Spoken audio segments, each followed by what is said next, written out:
Chers amis, bonjour, Bezrat Hashem, c'est quoi ça pour la slacha, la refouach, tous les bénissaïs, qu'on entend de bonnes nouvelles. Bezrat Hashem, pour le shichur des Chatoufim, et Bezrat Hashem, que les Chaim retournent à la maison, qu'on entend Shalom Baaretz.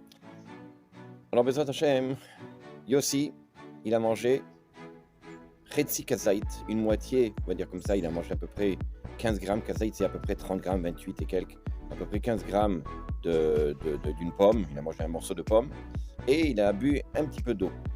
Se pose la question, est-ce que l'eau avec la nourriture peuvent s'associer pour pouvoir faire à la fin la prière de Boré les Fashot Rapot? Vous savez, c'est rapporté comme ça dans le Shulchan Aruch Siman Resh Yud, que pour pouvoir, lorsque l'on mange quelque chose dans lequel on fait Sheakol, et pour pouvoir faire Boré les Fashot, c'est-à-dire le bracha, après avoir consommé quelque chose qui est Sheakol, il faut consommer au moins la quantité de ce qu'on appelle Kazait, c'est-à-dire à peu près 28-29 grammes, on va dire 30 grammes.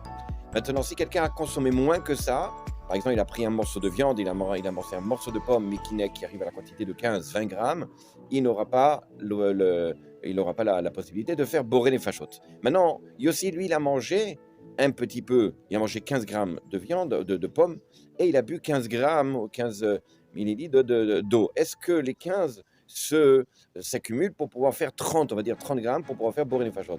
Alors le Mishnah Bora nous dit justement dans ce siman-là, comme quoi la nourriture avec la boisson ne peut pas s'associer pour faire borer les fachottes. Alors, en conséquence, s'il a mangé moins que Kazaït, même s'il va boire un peu plus, il va boire mais moins que Kazaït, il ne pourra pas associer la nourriture, même si ça fait plus que 30 grammes, il ne pourra pas faire borer les fachottes. À bientôt. Chers amis, bonjour.